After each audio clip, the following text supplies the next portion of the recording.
Alright, so I'm here with Andrew at Salix Cricket. And yeah, Andrew, what are we going to do today? Hi Chad. I think we just make up a nitric quickly, don't you think? And just show the processes involved. Yeah, that certainly sounds like a plan.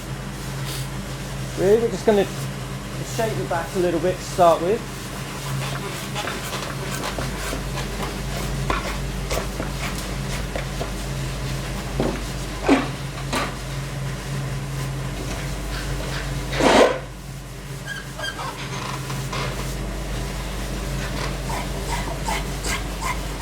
So this is a spoke shade. Yep. You see there's a plate brace on the front, so this is brazing, not welding.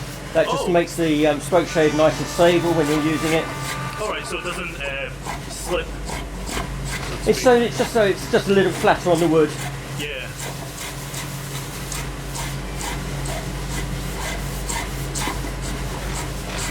So this is all done by eye, no template drawing. All done by eye.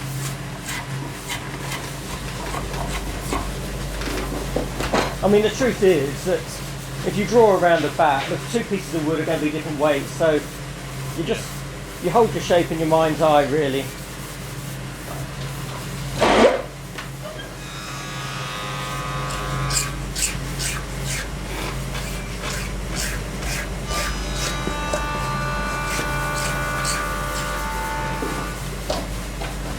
Okay, that's ready for sanding. All right.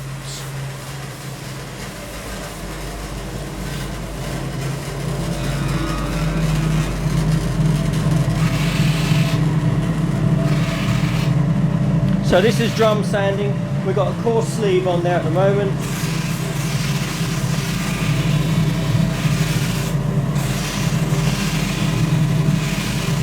So it's a coarse sleeve, is it around about 80 grit? This is a 60, this one. 60 grit, oh, yeah. So very coarse.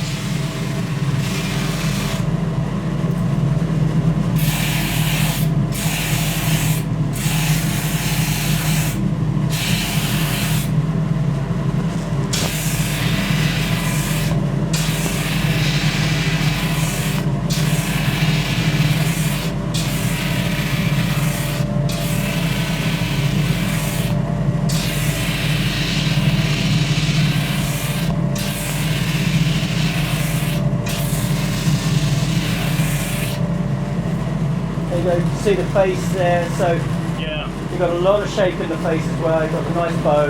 Yep. Judge the weight. If there's some weight to come out, just nip a bit out the toe there. Just turn in on the toe. You can push the driving area back a tiny bit as well by doing that. So just to raise the middle a little bit.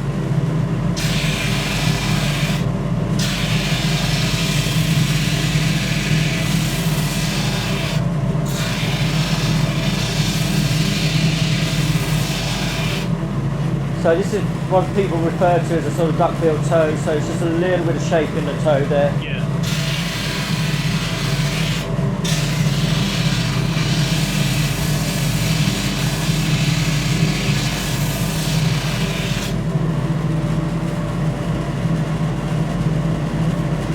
Okay, so you can see the profile there. Yeah, it's a very nice driving area.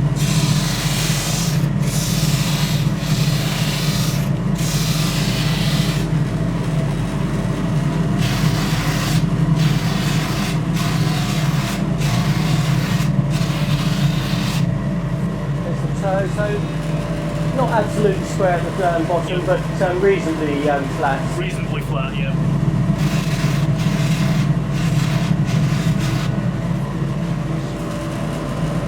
Okay, there's the toe, shoulders.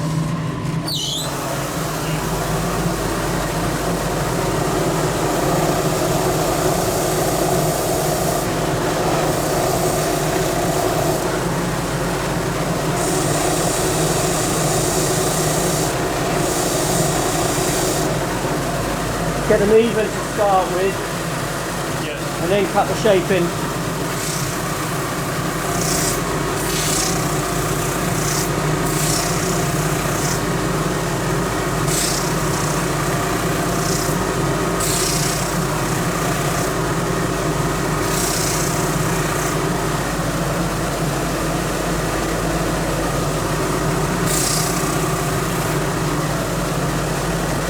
shoulder line. Yeah. And if we go down to the bout sanding, Alright, so we've bent the sanding now.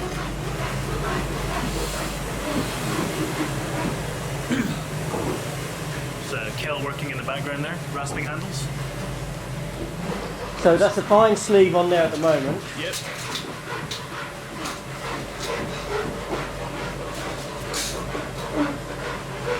So you're going to remove it to put a slightly coarser one. So if we put 100 on for this, Yep. so we're 60, 100, and then when we fine sand, we're fine sand to 150 before we use an orbital. Also notice you've raised it slightly, the bed. Oh yeah, so enables us to get into that toe shape. Ah, I see.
If you look down the back now, you can see the cleanness of the sanding lines and the bout sanding. Yeah. Still got a very clean look despite being coarse.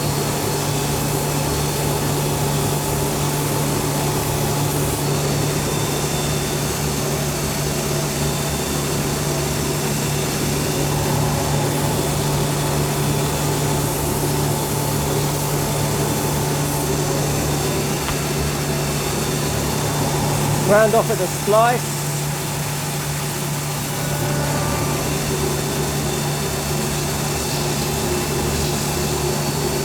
And there's your basic shape. Here we go.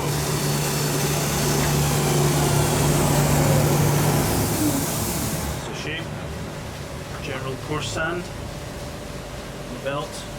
Despite the coarse sand, it's got very nice clean lines. You can see, and this will just be further refined, finer grit. So Andrew, what, And then what 150? grit are we going to use now? We're on to 150 now, Chad. 150. Excellent. So yeah.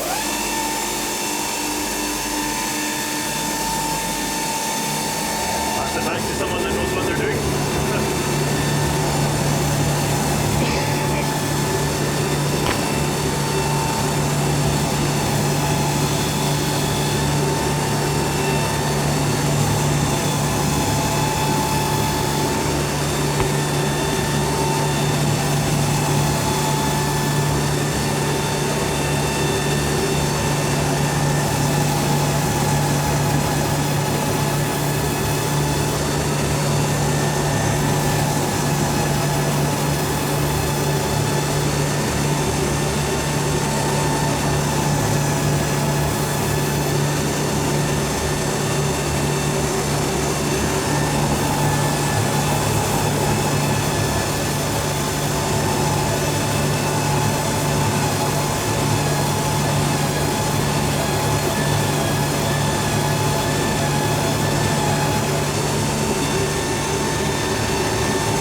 There you go. There's the fine work.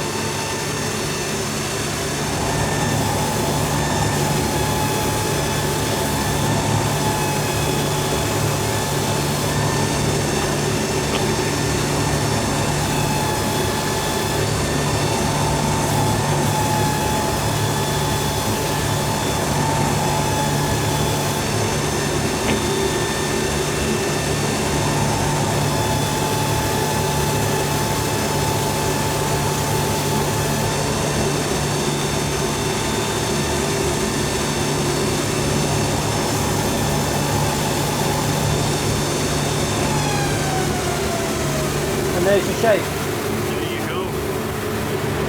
So chunky but not huge. Yeah. It's got that flow to it. Flowing into that driving zone. Plenty of wood in the edges here. Plenty of wood. Dipping in at the toe. Yes. And we imagine that will finish off around 2.9.5 when it's complete. Yeah. It's a very suitable weight for most cricketers. Yeah. Really. Excellent. Thank you. Look at that. Spine. Straight. No need for any pencil marks, unlike myself. Thank you. Okay.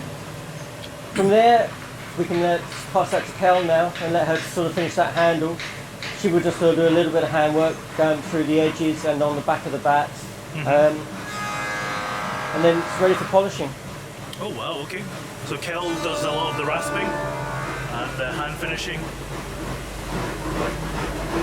Are you able to do this one for Chad? And then just finish it off by hand as well, Kel.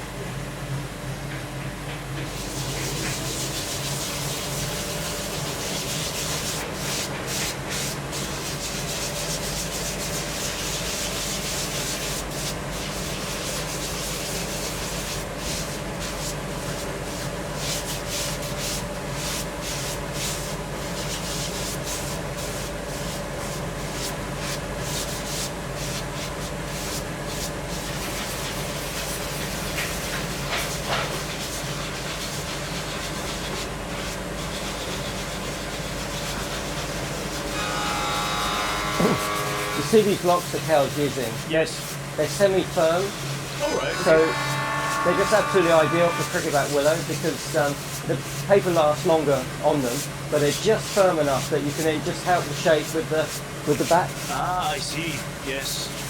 Because I guess often whenever you use your hands, you tear the sandpaper. And also your fingers fall into sort of hollows and little dips. So here you've got a flatter surface and you just keep that clean finish. Yes, yes, I agree.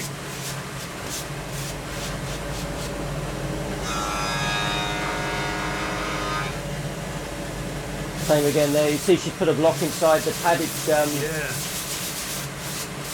So it's kind of almost like a styrofoam here, just a soft sponge. So you've got and a then the block sponge. itself Yeah. has got the Velcro kind of. So the abrasive has got the sponge on the back of it, and again it just enables us just to pick up all the little areas that you might have missed with the belt sanders. Yeah. So it aids with that finish in the end, does it? It helps to finish amazingly. Yeah, yeah. And what kind of a grit do you finish with normally? 150 on the belt, and then Kel's got a boost of 180 there. Occasionally, if the wood is dry enough, we'll go back over it with a piece of 220 as well. But when you get into the very fine papers, the cricket bat willow is very easy to tear. So if the moisture content is higher in the wood, or if it's damp in the workshop, then we tend to finish slightly coarser so that it alleviates the sort of tearing with the wood. Oh, of course, yeah. The willow's still breathing, it's still porous, so I guess you don't want to overwork it, cause it problems.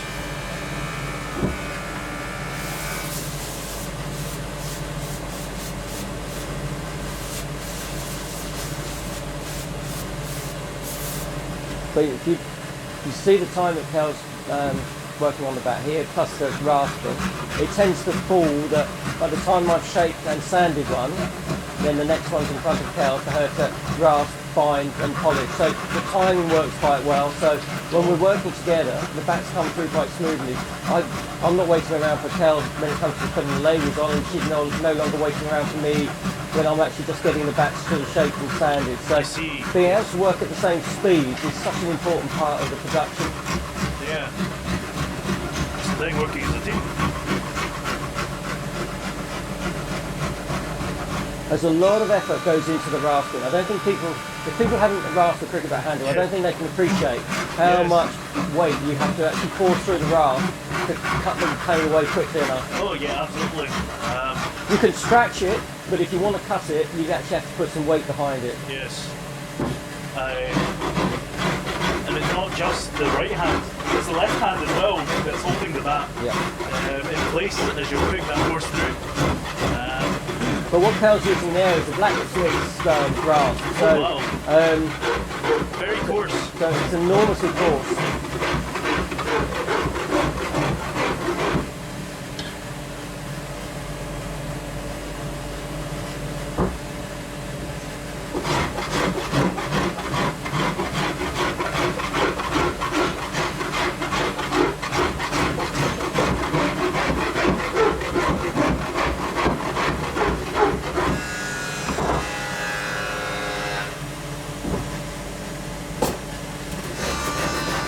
That tapping on the bench was to knock the pane out from the back of the raft, so that it's always cutting efficiently. Yeah, you don't want it clogged.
The round raft at the end, just get that little bit of shape just between the willow and the handle, so you don't get any sort of squareness or any stepping of the willow into the pane. Does that give it any advantage or any durability or for any reason? For comfort. For comfort, yes.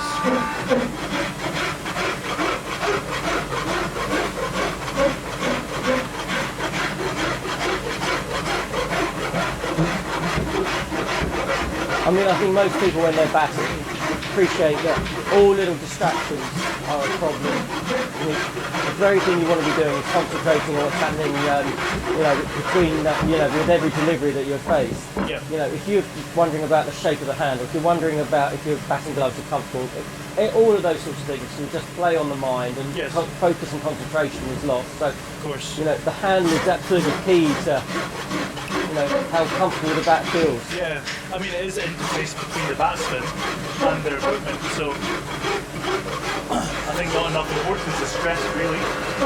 And the size of the handle, the fit, and as you say, anything sharp or anything bumpy in the handle will distract you as you're batting.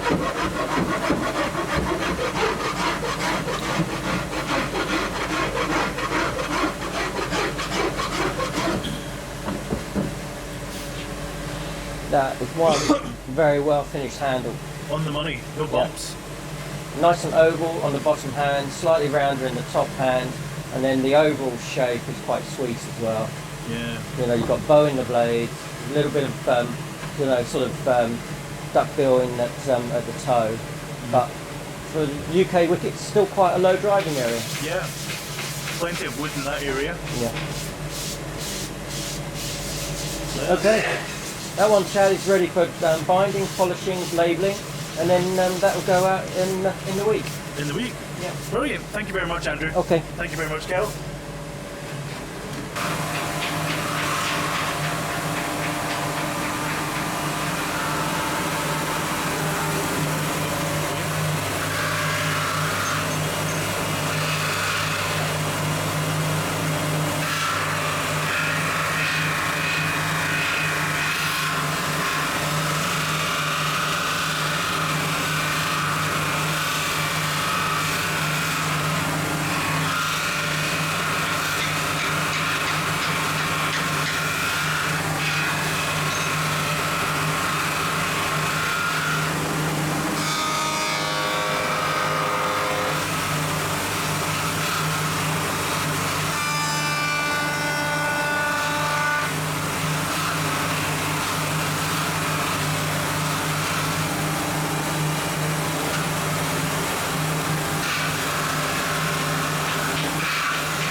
Oh, the mallet.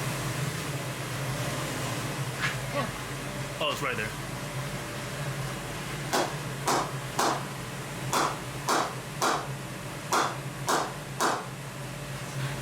Sounds nice. It's a bomb. Oh. So that's a semi-flat. Semi-flat, okay. I see. So just rounded off towards the edge. Yeah.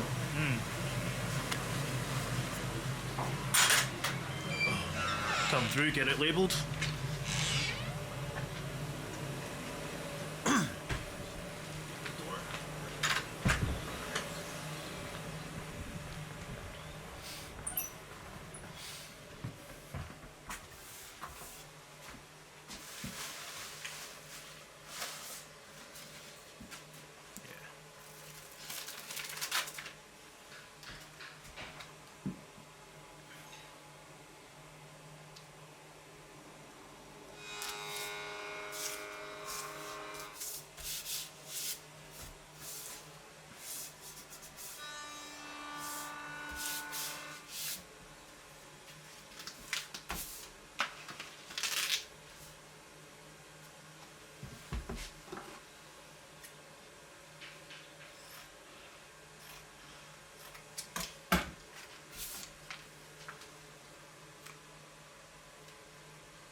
saying about the facing just being very slightly elastic. Yeah. You're right. It does stretch just a bit. But it does adhere really well also. And then we just burnish the anti-scuff off at the bottom. Oh, right.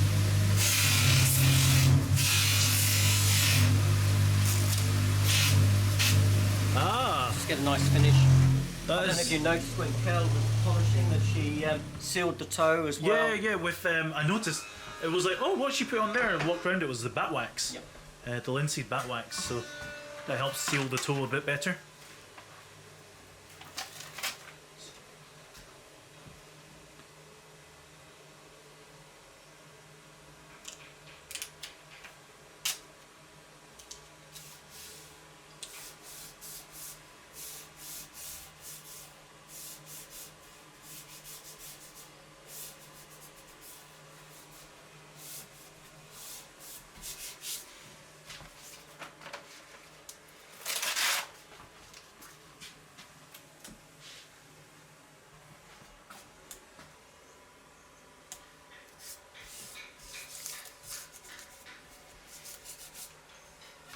So actually, Andrew, what made you decide to suddenly branch off into? Well, I mean, I guess it's not really suddenly, but branch off into the sort of acid, this artisan craft, Indian dynamic. Twofold really, Chad. One is very much more about the way the game's being played now. So this is more of a sort of limited over sort of format bat. And also with the fluoro in particular, not so much the nitric, but with the fluoro in particular, we pick up part-made bats from Serene Sports, so jutting Serene. Same way we get say it's junior production through. So we shape them, we press them, but the fitting is done in India, and that's how we approach the fluoro. But what we have noticed is that nitric has been outselling the fluoro about 10 to 1, and we're making them here in the UK. Yeah. So the whole idea of trying to get the bats through quicker because we were doing part of the process and not all of the process hasn't really worked because people are still coming back to our own production for the model. We get them through really well, and you can sort of see the speed that we work at in the workshop. But this certainly has outstripped the sales, or the sales for this has outstripped the fluoro. Oh wow, okay. So this is the nitric, and this is made entirely here in the UK, rather than the fluoro, which has a fitting done in India. And there you go. These are the green rendition of the labels. You've also got pink, I believe. Yeah, the pink's been really popular. We've sold out of those already. Actually, we're waiting on more artwork for the. Ah, right. And then you've got the white and the blue, which I have on my personal one, which is just gorgeous.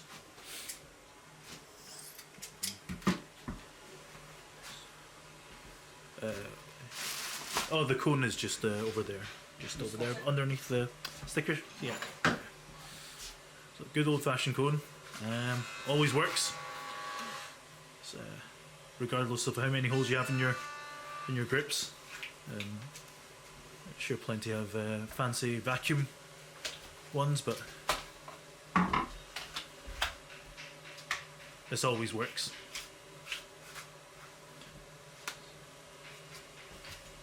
I think I could put 2 on with the comb for every one I would with a vacuum. Yeah. I guess, like with the vacuum, part of the battle is finding the right grip that has no gaps whatsoever. But yeah, cone is definitely very efficient, and in the end, it's about the technique, not the tools. And there we go, gorgeous nitric bone. What weight is that coming in at, actually, Andrew? No, I'm not sure if the scales are in this side or not. Yeah. They are. So we've got facing on there and single grip. 211. Yep. I thought we'd be a fraction lighter than that. That's all right. It's all the little bits add on, and But it isn't a small bat. it's not a small bat. That's the thing. It's definitely a big one. So, thank you very much. Right. Let's get the mallet and see how it sounds over Oh here. yeah. Just, my rule of thumb is to test at least 3 bats with a mallet every time you change location. Sounds very different. Oh, totally.